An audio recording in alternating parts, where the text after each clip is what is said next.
بسم اللہ الرحمن الرحیم۔ السلام علیکم ورحمۃ اللہ وبرکاتہ۔ معزز خواتین و حضرات، رات اپنی تاریکی کی چادر پھیلائے ہوئے تھی۔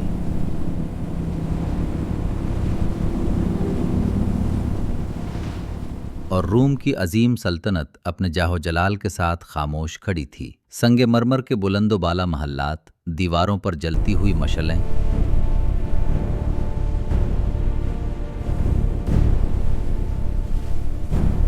اور ان کے درمیان ایک ایسا دربار جہاں طاقت ہی قانون تھی اور بادشاہ کا حکم آخری فیصلہ تھا۔ اس کو سولی پر لٹکا دو۔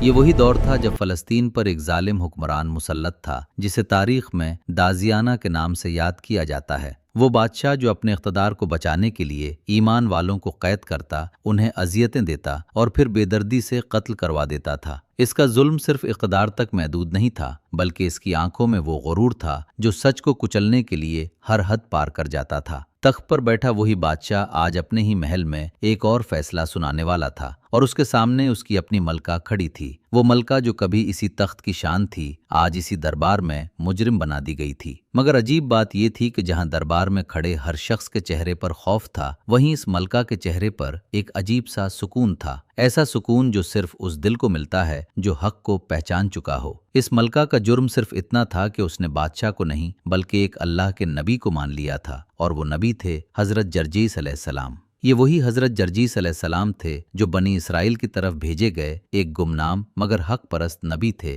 جنہوں نے روم کی سرزمین پر ظلمت کے اندھیروں میں ہدایت کا چراغ جلایا۔ ان کی آواز محل کی دیواروں سے ٹکرا کر دلوں کے اندر اترنے لگی تھی، اور یہی پیغام آہستہ آہستہ ملکہ کے دل کو بدلنے لگا۔ وہ لمحہ جب حق دل میں اترتا ہے تو پھر تخت کی چمک بھی بے معنی ہو جاتی ہے اور تاج کی ہیبت بھی ختم ہو جاتی ہے۔ ملکہ نے سچ کو پہچان لیا، اور اسی ایک فیصلے نے اس کی پوری تقدیر بدل دی۔ اب دربار میں خاموشی نہیں تھی، اب وہاں ایک اعلان ہونے والا تھا، ایسا اعلان جو ظلم اور ایمان کو آمنے سامنے لے آیا تھا۔ حکم صادر ہوا اور اگلے ہی لمحے سولی تیار ہونے لگی۔ مگر یہ صرف ایک ملکہ کی کہانی نہیں تھی، یہ اس نبی کی داستان بھی تھی جسے رومیوں نے ختم کرنے کی ہر ممکن کوشش کی۔ انہیں گرفتار کیا گیا، شدید اذیتیں دی گئیں، اور پھر شہید کر دیا گیا، ایک بار، پھر دوبارہ، پھر تیسری بار اور چوتھی بار بھی۔ مگر ہر بار ایک ایسا منظر سامنے آیا جو دیکھنے والوں کی عقل کو حیرت میں ڈال دیتا تھا۔ موت حضرت جرجیس علیہ السلام کے جسم پر غالب نہ آ سکی، اور زندگی بار بار واپس لوٹ آتی تھی۔ حضرت جرجیس علیہ السلام پھر سے کھڑے ہو جاتے، اور ہر بار موت آپ کے سامنے بے بس ہو جاتی۔ آپ کو زخم دیے گئے، جسم کو چیر دیا گیا، لیکن زندگی بار بار لوٹ آتی رہی۔ دوستو، آج کی اس ویڈیو میں ہم اسی لرزہ خیز اور ایمان افروز داستان کو مکمل تفصیل کے ساتھ بیان کریں گے، لہٰذا ویڈیو کو ایک لمحے کے لیے بھی اسکپ مت کیجیے گا، اور اگر ویڈیو اچھی لگے تو ایک لائک ضرور کیجیے گا۔ معزز دوستو، روایات میں آتا ہے کہ حضرت جرجیس علیہ السلام کی ولادت تقریباً 315 عیسوی میں روم میں ہوئی۔ بعض منقولات میں یہ بھی ذکر ملتا ہے کہ ان کا تعلق ایک شریف اور موحد خاندان سے تھا۔ ان کے والد کے بارے میں مختلف اقوال پائے جاتے ہیں، اور بعض روایات میں انہیں اناق بن خسرو کے نام سے بھی بیان کیا گیا ہے، جن کے بارے میں کہا جاتا ہے کہ ان کا تعلق فلسطین سے تھا، اور انہوں نے کسی دور میں حکومت کے زیر سایہ شمال مغربی علاقوں میں ذمہ داریاں بھی انجام دیں۔ ان روایات کے مطابق حضرت جرجیس علیہ السلام بچپن ہی سے نیک فطرت، حق پسند اور توحید پرست مزاج رکھتے تھے۔ جب آپ تقریباً 16 برس کے ہوئے تو بعض روایات میں ذکر ملتا ہے کہ آپ پر نبوت یا حق کی دعوت کی ذمہ داری آئی، اور آپ نے لوگوں کو اللہ کی توحید کی طرف بلانا شروع کیا۔ ایک روایت کے مطابق آپ کا زمانہ فطرت سے تعلق رکھتا ہے،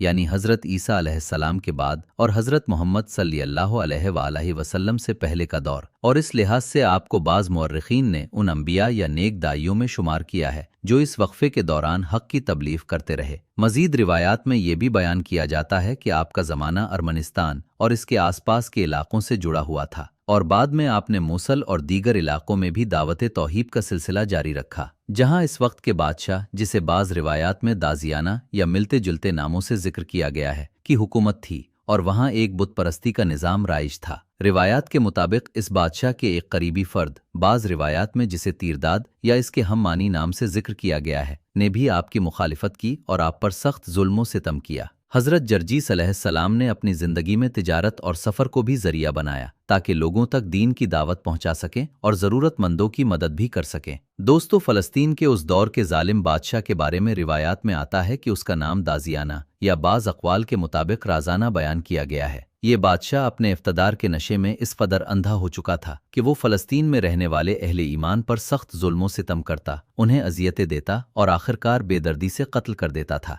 हज़रत जर्जीस अलैहिस्सलाम ने जब ये हालात देखे तो खामोश रहना मुमकिन न रहा। आपने हक़ का पैगाम इस जालिम बादशाह तक पहुंचाया और इसे तौहीद इलाही की दावत दी। आपने निहायत मजबूत दलाइल के साथ इसके बातिल मजहब यानी बुत परस्ती को वाज़ेह तौर पर रद्द किया और इसे समझाने की कोशिश की कि असल माबूद सिर्फ अल्लाह ताला है। हज़रत जर्जीस अलैहिस्सलाम जब उस जालिम और बुत परस्त बादशाह के दरबार में पेश हुए तो माहौल में सख्ती, गुरूर और तकब्बुर छाया हुआ था। बादशाह ने अपनी ताकत और इख्तदार के घमंड में आकर सवाल किया, तुम जिस खुदा की तरफ हमें बुलाते हो वो कहाँ है और ये कैसे मुमकिन है कि वो मरे हुए इंसानों को दोबारा जिंदा करे? ये जो हड्डियां मिट्टी में बोसीदा हो चुकी हैं ये दोबारा कैसे जिंदा हो सकती हैं? उसने ये बात तंज और इनकार के लहजे में कही ताकि हक को कमजोर दिखाया जा सके। हजरत जर्जीस अलैहिस्सलाम ने निहायत वक़ार, इत्मीनान और हिकमत के साथ जवाब दिया, तुम जिस बात को नामुमकिन समझ रहे हो वो मेरे रब के लिए बहुत आसान है। तुम खुद गौर करो कि पहले तुम कुछ भी न थे, फिर अल्लाह ने तुम्हें पैदा किया, तुम्हें अक्ल, जान और कुव्वत दी। जो ज़ाते अदम से वजूद पैदा कर सकती है उसके लिए दोबारा पैदा करना कैसे मुश्किल हो सकता है? बादशाह ने फिर एतराज़ किया, अगर तुम सच्चे हो तो कोई ऐसी निशानी दिखाओ जो हम अपनी आंखों से देख सकें, क्योंकि हम सिर्फ उसी को मानते हैं जो हमारे सामने जाहिर हो। उस पर हजरत जर्जीस अलैहिस्सलाम ने फरमाया, अल्लाह की निशानियां तो हर जगह मौजूद हैं। आसमान की बुलंदी, जमीन की वसअत, बारिश का बरसना,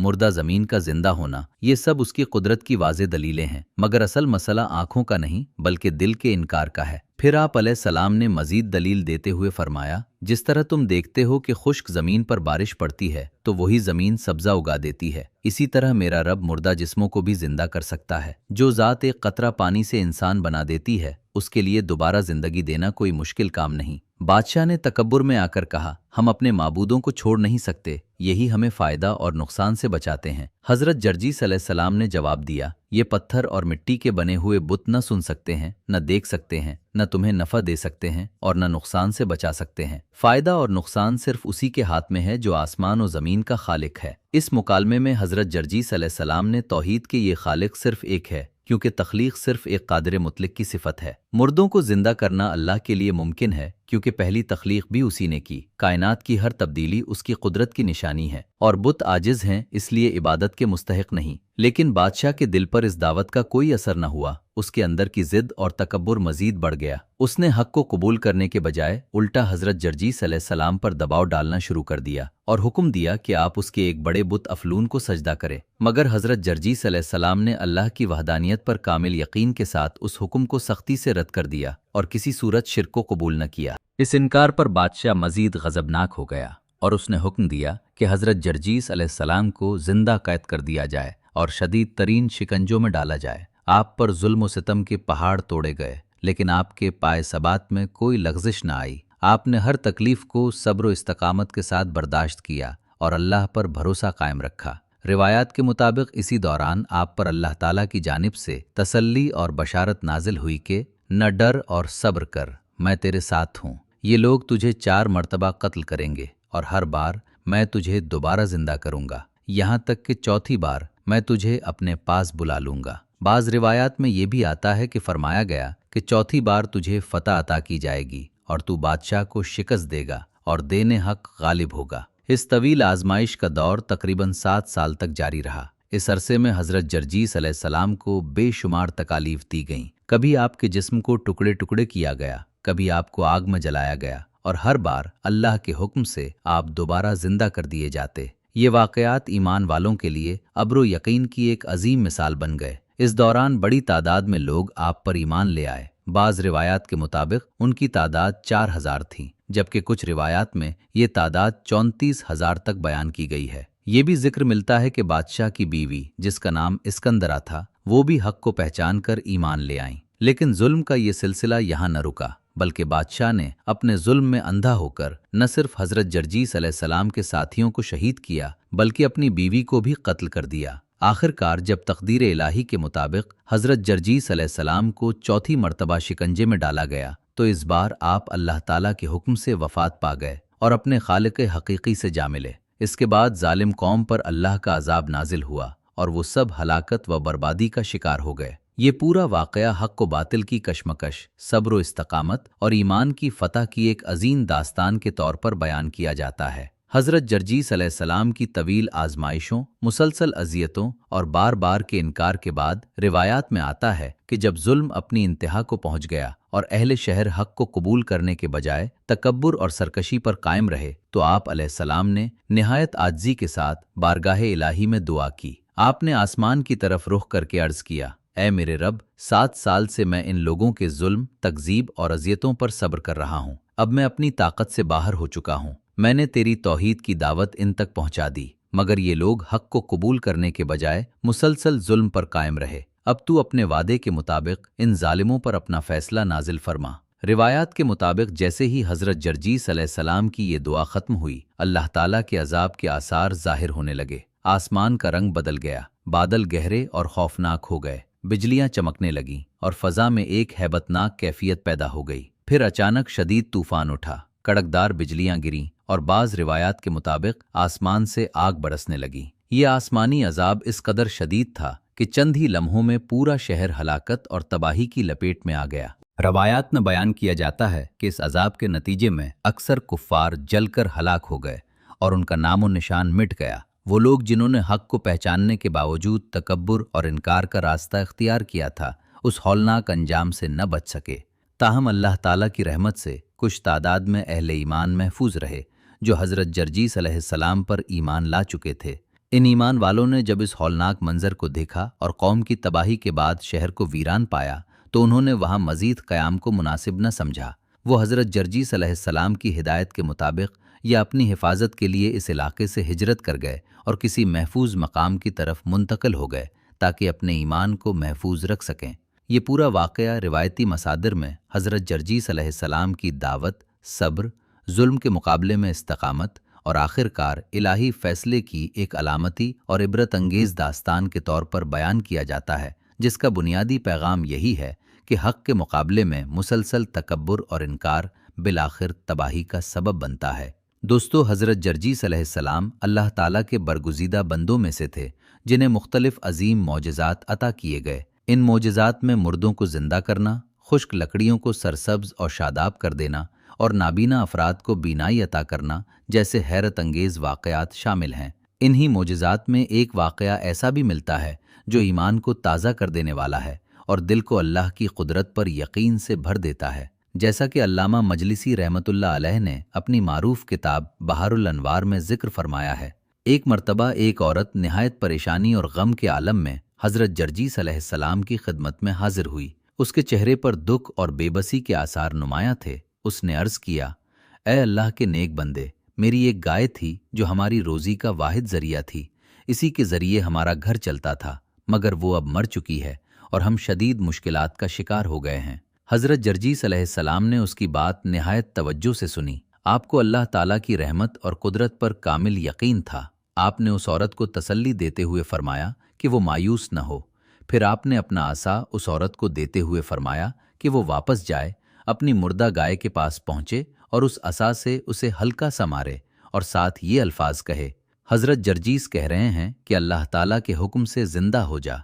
वो औरत हैरत और उम्मीद के मिले जिले जज्बात के साथ वहां से रवाना हुई। जब वो अपनी गाय के पास पहुंची तो उसने हज़रत जर्जीस अलैहिस्सलाम के हुक्म के मुताबिक असा से उसे मारा और वही अल्फाज दोहराए। अल्लाह ताला की कुदरत का ज़हूर हुआ और देखते ही देखते वो मुर्दा गाय दोबारा जिंदा हो गई। इस हैरत अंगेज मंजर को देखकर औरत पर हक वाज़े हो गया और वो फौरन अल्लाह ताला पर ईमान ले आई। ये वाक़या इस बात की रोशन दलील है कि अल्लाह ताला अपने नेक बंदों के ज़रिए कैसे कैसे हैरत अंगेज़ मोजज़ात ज़ाहिर फरमाता है ताकि लोगों के दिलों में ईमान और यकीन पैदा हो। हज़रत जर्जीस अलैहिस्सलाम की शहादत के बाद आपके मदफन के बारे में तारीख़ी रिवायात में वाज़े और मुत्तफ़िक़ा राय मौजूद नहीं मिलती। इस हवाले से मुख्तलिफ अक़वाल और रिवायात पाई जाती हैं। बाज़ अहले रिवायत का कहना है कि आपको ईरान के शहर शोश्तर में दफन किया गया था और वहाँ आपसे मंसूब एक मकाम को आपकी आरामगाह करार दिया जाता है, जबकि कुछ दीगर मौर्रिखीन और रावियों के मुताबिक आपका मदफन इराक़ के शहर मूसल में है, जहां आप से मंसूब ज़ियारतगाह का जिक्र भी मिलता है। इस इख्तलाफ के बावजूद इस बात पर सब मुत्तफ़िक़ हैं कि हज़रत जर्जीस अलैहिस्सलाम हक़ और सच्चाई की राह में निहायत मजबूत, साबित कदम और बेमिसाल सब्र व इस्तक़ामत रखने वाले नबी थे। आपकी पूरी ज़िंदगी जुल्म व बातिल के मुकाबले में डट जाने और अल्लाह के पैगाम को कायम रखने की रोशन मिसाल है। हज़रत जर्जीस अलैहिस्सलाम को सब्र बुर्दबारी में हज़रत अय्यूब अलैहिस्सलाम की तरह एक आला मकाम हासिल था। आप हर आजमाइश को खंदा पेशानी से कबूल करते और हक़ के रास्ते से हटने को किसी सूरत बर्दाश्त न करते। बातिल परस्तों के सामने झुकने के बजाय आपने जुल्म व सितम, कैदोबंद और अजियतों को कबूल करना पसंद किया, लेकिन अपने अक़ीदे और दावत हक़ पर कोई समझौता न किया। यही इस्तक़ामत और क़ुरबानी आपकी सीरत का वो रोशन बाब है जो रहती दुनिया तक अहले ईमान के लिए मशअल राह बना रहेगा। दोस्तों, यहाँ ये भी वाज़ेह रहे कि हज़रत जर्जीस अलैहिस्सलाम के बारे में तारीख़ी और रिवायती मसादिर में मुख्तलिफ़ अक़वाल मिलते हैं, जिनमें उनकी शख्सियत, ज़माना और नबूवत के बारे में अहले इल्म के दरमियान इख्तिलाफ़ पाया जाता है। बाज़ रिवायात के मुताबिक हज़रत जर्जीस अलैहिस्सलाम को बनी इसराइल के अंबिया में शुमार किया जाता है और कहा जाता है कि आपने ज़माना फ़तरत में ज़िंदगी बसर की, यानी वो दौर जब हज़रत ईसा अलैहिस्सलाम और हज़रत मोहम्मद सल्लल्लाहु अलैहि वसल्लम के दरमियान बज़ाहिर कोई नबी मबूस नहीं हुआ। इस नौइयत की रिवायात को इमाम इब्न जरीर तबरी रहमतुल्लाह अलैह ने अपनी तारीख़ में वहब बिन मुनब्बी रहमतुल्लाह अलैह के वास्ते से नकल किया है। वहब बिन मुनबी रहमतुल्लाह अलैह ताबईन में से थे और उमूमन इसराइली रिवायात को भी अपनी नकल में शामिल करते थे। इसी तरह मुअर्रिख़ इब्न असीर रहमतुल्लाह अलैह ने अपनी किताब अल कामिल फ़ित तारीख़ में भी हज़रत जर्जीस के वाक़यात को ज़िक्र किया है, ताहम उन्होंने इसे उमूमन बग़ैर मुकम्मल सनद के नकल किया है। दूसरी तरफ बाज़ अहले इल्म ने हज़रत जर्जीस अलैहिस्सलाम की नबूवत के मसले पर कलाम किया है और इस बारे में तवक्कुफ़ या इख्तिलाफ़ी राय इख्तियार की है। हाफिज़ इब्न हजर अस्क़लानी रहमतुल्लाह अलैह ने इस हवाले से मनकूल बाज़ अक़वाल को ज़ईफ़ करार दिया है और वाज़ेह किया है कि उनकी नबूवत पर क़तई दलील मौजूद नहीं। इस इख्तिलाफ़ की एक बड़ी बुनियाद ये भी है कि तारीख़ी मुअर्रिख़ीन उनके ज़माने को हज़रत ईसा अलैहिस्सलाम और हज़रत मोहम्मद सल्लल्लाहु अलैहि वसल्लम के दरमियान का ज़माना फ़तरत करार देते हैं, जबकि सही बुखारी और सही मुस्लिम में नबी करीम सल्लल्लाहु अलैहि वसल्लम का ये फ़रमान भी मौजूद है कि मैं लोगों में हज़रत ईसा के सबसे ज़्यादा करीब हूँ और मेरे और उनके दरमियान कोई नबी नहीं है। इसी वजह से अहले इल्म की एक बड़ी जमात ने हज़रत जर्जीस अलैहिस्सलाम के नबी होने के बारे में क़तई हुक्म देने के बजाय खामोशी या तवक्कुफ़ को इख्तियार किया है और इसे उन रिवायात में शुमार किया है जिनकी सनद और तहक़ीक़ में मज़ीद बहस की गुंजाइश मौजूद है।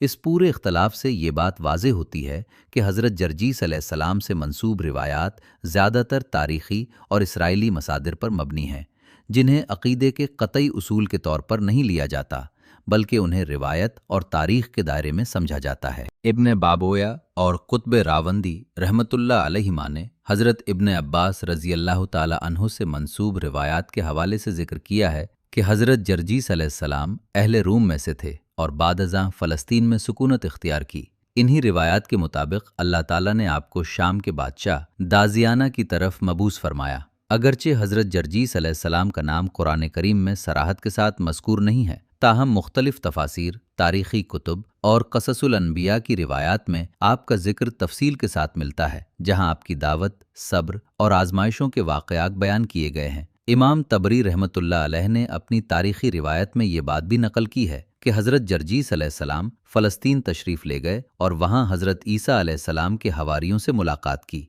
इस मुलाकात के दौरान आपने मसीही तालीमात और दीन हक़ के बारे में मज़ीद मालूमात हासिल की। कुछ अरसा आपने फ़लस्तीन में क़याम किया, लेकिन जब वहाँ के हालात बिगड़ गए और दीन की तबलीग के लिए माहौल साजगार न रहा तो आपने वहाँ से हिजरत इख्तियार की। बाज़ रिवायात के मुताबिक आपने फ़लस्तीन से हिजरत करके मौसल या शाम का रुख किया, जहाँ आपने दावत तौहीद का सिलसिला जारी रखा। ये तमाम रिवायात मुख्तलिफ तारीख़ी मसादिर और इसराइली मनकूलात में पाई जाती हैं, जिन्हें मौर्रिख़ीन ने अपनी कुतुब में नकल किया है, ताहम इनकी सनद और दर्जाए सेहत के हवाले से अहले इल्म के दरमियान मुख्तलिफ आरा मौजूद हैं। किताब मुरव्विजुज़्ज़हब व मादिनुल जावहर में हज़रत जर्जीस अलैहिस्सलाम के बारे में एक रिवायत नकल की गई है, जिसमें आपको ज़माना फ़तरत यानी हज़रत ईसा अलैहिस्सलाम के बाद के दौर से मंसूब किया गया है। आए अब मिलकर ये दुआ करते हैं कि ए अल्लाह पाक, हमें हक़ को समझने, उस पर साबित कदम रहने और हर आजमाइश में सब्र व इस्तकामत अता फरमा। हमें उन लोगों में शामिल फरमा जो तेरी कुदरत पर कामिल यकीन रखते हैं और क़यामत के दिन दोबारा उठाए जाने पर ईमान रखते हैं। आमीन या रब्बल आलमीन। हम उम्मीद करते हैं कि आज की ये वीडियो आपके ईमान में इजाफे का बाइस बनी होगी और उसने आपको अल्लाह ताला की कुदरत, उसकी निशानियों और आखिरत के यकीन के बारे में मज़ीद सोचने पर मजबूर किया होगा। हमारी हमेशा यही कोशिश रहती है कि हम आप तक ऐसे ईमान अफरोज़ और मालूमाती मौज़ूआत पहुँचाते रहें जो आपके दिल को अल्लाह की याद से जोड़ दें और आपकी दीनी मालूमात को मज़ीद मजबूत करें।